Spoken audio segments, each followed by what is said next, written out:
Hi, ladies and gentlemen. I'm Jacob Rudner here alongside Noah Cameron and Ariel Putterman, and welcome to this week's episode of dTSPN.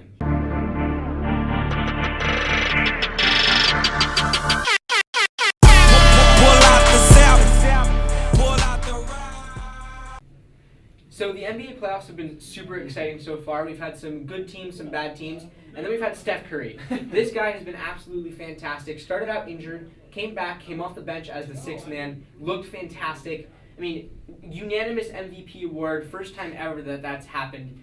Is Steph Curry going to lead his team to another championship? I cannot say that for certainty right now, but they are definitely one of the best teams in the league, obviously. I don't know if they'll make it to the championship for sure, but Steph Curry, we got to talk about this for a second. Steph Curry, he got injured from the ankle. He came back, then he hurt his knee, then he came back coming off the bench. He got 40 points, 8 rebounds, 9 assists. Then he comes back in Game 5. He leads his team to victory. Steph, he's unguardable. He's making threes that no one would ever have imagined could go in on a consistent basis, and he's doing that. You know, I want to go back to something that we said in an earlier episode of dTSPN, and that is the game is moving to the three ball. Mm-hmm. I don't see a reason why people can't guard Steph Curry.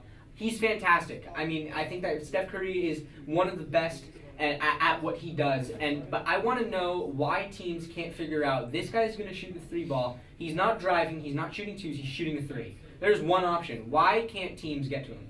It's because you forget about his other part of him, which is his ball handling. He has, in my opinion, the second best ball handling skills in the league after Kyrie Irving. And you can see he's able to create space for himself on the catch and shoot. If he has the ball, he can dribble past and then shoot the three. And it's not like he has to stop and shoot for three. He can just pull up and shoot like that. Yeah, but he also does have the game where he could just drive past you. So you really have to be careful. Yes, he does like the three more, but if you get too close on him, he will go right by you, like what you said, with his ball handling skills. And then in open space, he will always find an open man. I guess what I'm trying to say here is that are teams starting to get too lazy when it comes to the three ball? Because you see this, it's not just with Steph Curry. It's around the league where the three ball it's easy sometimes for teams. We've seen so many instances with the Cavs. The Cavs have been absolutely fantastic during the playoffs with the three ball, and nobody's guarding it. Just at what point do we tag it as negligence by some teams that they haven't realized yet it's going to go to the three, or at what point do we just say it's really that good? I just think the problem is he's changing the game, because usually you don't have to go above a screen at 35 feet out. But with Steph Curry, you can't go under a screen. If you're going under a screen from 35 feet out, he's going to wet it in your face. So you have to go now over the screen, which changes the entire game. It changes how you have to teach the game. It changes everything. So instead of now being able to give someone space, if they're 30 feet off the basket, you have to guard them tightly, which changes everything. So the next series I think we should talk about is the Raptors and the Heat. It's been a good series. We have a lot of good hot players right now coming off both benches. Dwayne Wade, Bismack Biyombo has been absolutely fantastic. Where do you see that series heading right now? Well, the series is at 3-2 favoring the Raptors right now, but I think that the Heat will somehow pull it out. I think that Dwayne Wade will step it up. He knows how to win playoff games. Have you seen when he won with the Heat a couple years ago, and then in 2006, I think? So I think that he'll pull it out. The Raptors are a good team. They're just a little bit too young right now. The backcourt's very inconsistent. So I think that the Heat have this one. I disagree. I think the Raptors are going to take it in 6. I think even though, like you said, they are young and inexperienced, they still have the skill. Kyle Lowry, he's had a kind of rough playoffs. I think he'll pick it up. DeMar DeRozan's a really good scorer. I think he'll be able to keep that up. And Bismack Biyombo has given them energy. Jonas Valanciunas went down with an injury, and everyone thought maybe this would be the end for the Raptors. But Bismack Biyombo has come off the bench into the starting role. There was one series in Game 5, where he had a dunk. Then he came back and blocked Dwayne Wade. The energy goes up, and then he comes back and then dunks it again on the other end. So he's bringing energy. The fans love it. The players are feeding off it. And I think that his energy will will them on to face the Cavs. Now, is Bismack back?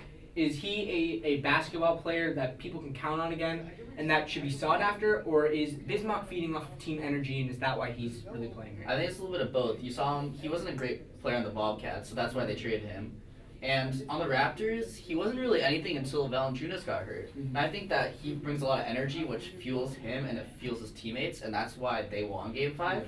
I think that energy is a very important part of a basketball game, because the momentum helps your team and also helps the other team lose their momentum, and that will harm them. Yeah.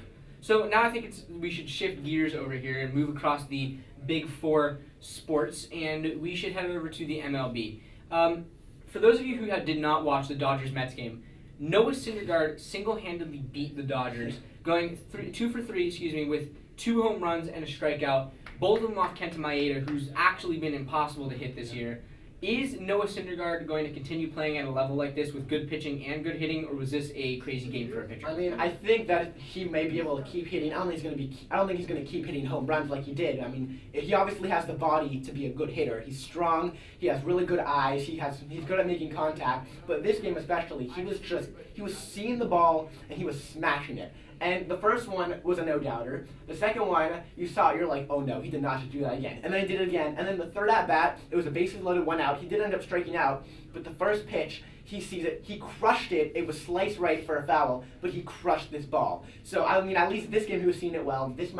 He might keep seeing the ball well. I don't think he'll keep hitting home runs at this pace, but he definitely sees the ball well. So speaking of the Mets and hitting home runs, not only has Noah Syndergaard hit a home run, but so has none other than my favorite Bartolo Colon. Colon looking for his first hit of the year. He drives one, deep left field. Back goes Upton, back near the wall. It's out of here! Bartolo has done it! The impossible has happened!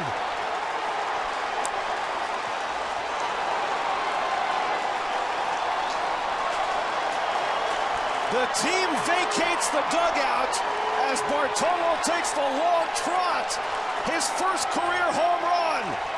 Bartolo, congratulations on hitting your first career home run at a young 42 years old. That was awesome.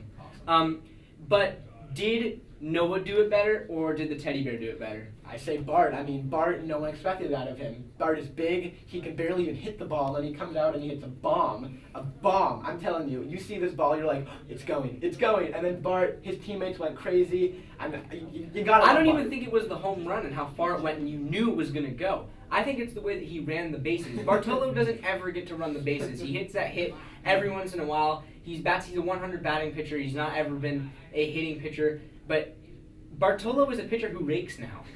He has a home run. He looks good doing it. What do you think? Well, I wouldn't really call him a pitcher who rakes. 1 home run in a whole career isn't that impressive. But if you saw, he had the second slowest home run trot of the season. I think it was around 40 seconds, which is a long time for a home run trot. But I'm really proud of him because you grew up your whole life rooting for him. He's a big guy. You kind of feel for him, and to see this happen is pretty incredible. I mean, he's like a big teddy bear. You feel for him. You like him. So staying in the NL, we're going to move over to the Washington Nationals. They are playing great baseball, but really their biggest issue right now is how to get Bryce Harper on base. He's getting walks, which isn't necessarily a problem. Obviously, you're getting your players on base, but nobody has been able to pick him up after that. Ryan Zimmerman has not been on the top of his game lately, and putting somebody like Bryce Harper on the base is not that dangerous anymore because you don't have anybody behind him that can do anything.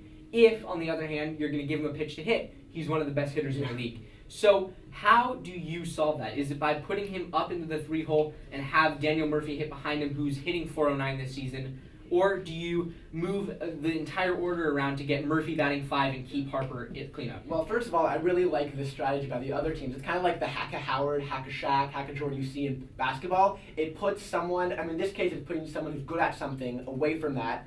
But the point is, Bryce Harper, who, like you said, if you give him a good pitch to hit, it's a goner. But they're putting him on base, and then Ryan Zimmerman, who's backing him up, hasn't done anything. So I like the idea of putting Harper at the 3 and Murphy at the 4. The problem is, with that, if Murphy slows down, which he's hitting .409 right now, I don't see that keeping up. Even if he goes half of that, it'll be a good idea. But if he really slows down, if he gets into a slump, you have the problem again. But I think that's a risk that this team should be willing to take, especially where they're sitting right now in the standings. They look fantastic. But is it worth the risk to say, Murphy's going to hit 4, Harper to the 3, and the only reason for that is not necessarily because of power, it's because they want Harper to get something to hit, because if they need to pitch at him.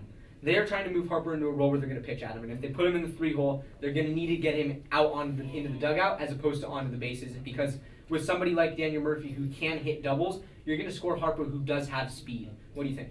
I think it's a great idea because Zimmerman, he's way past his prime. He hasn't done that much this year. And Murphy, he's looking like he's in his prime right now. And if he's so hot right now, why would you stop that? And putting Harper at the 3 and Murphy at the 4 allows pitchers to actually pitch to him, which will give Bryce more opportunities and Murphy more RBI opportunities, and I think it's a great idea. Honestly, I just think the Nationals have to make one trade to get one more good bat in their lineups. Any good, consistent bat in their lineup, that would be their best move. So all of these are interesting ideas, and we'll see how it pans out. And definitely make sure to check out dTSPN to find out what happens. But thank you so much for watching this episode, and we will see you next week.